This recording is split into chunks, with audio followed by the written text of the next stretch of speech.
Ассалаумағалейкум. Міне, жұмысым жалғасуда, яғни мойканың орнын кесіп қойдым.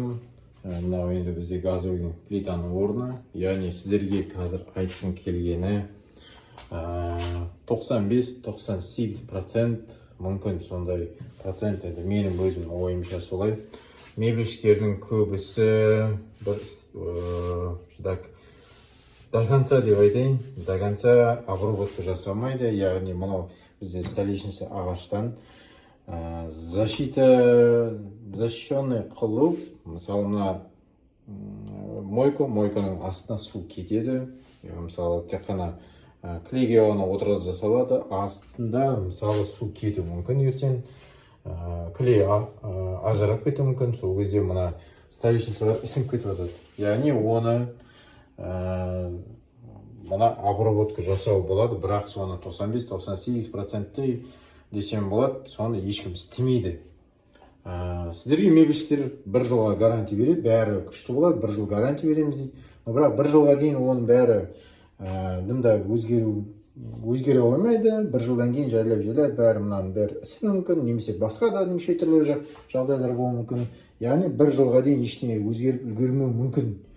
Бір жылдан кейін жайлап мысалы бар тек мына бәрі ісіне береді. Мен қанша уже неше түрлі үйге барған кезде көремін, осы мына столешницалар ісініп кетіп жатады, мына мойканың асты көтеріліп кеткен болады осындай.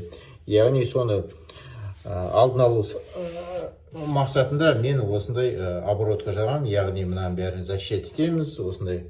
Бұны міне мастер клей, яғни мастер клейдің өзін тікелей жақпайсыз. Мастер клейді осы 3/1 бөлігіне құйып аласыз. Қалғанына растворитель құямыз. Сол кезде осындай сұйық болады. Яғни соны осылай міне щеткамен жағып шығамыз. Міне қарасаңыз, мына жері жағылған, мына жағы жағылмаған. Мына голый өзі ағаштың өзі болып тұр. Мына бәрін толықтай жағып шығамыз. Мына жерге дейін жақтым. Мына жерге дейін көрсетейін дедім, разницасы қандай болатын. Байқасаңыз, міне мына жерге жағылған, мына жағы жағылмаған. Мына жерге дейін жақтым. Яғни ендігі мен өзім практикада көрдім, осылай ұзаққа дейін жетеді осы. Өз үйімді бұрында мен ең бірінші болып өз үйімді істегенмін. Сол кезде қаншама қателіктер жіберіп алдым.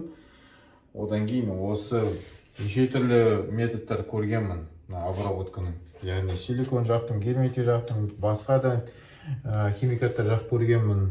Бірақ олардың ешқайбірі ондай қатты әсер бермеді. Именно осы мастер клеймен қолдансаңыздар болады.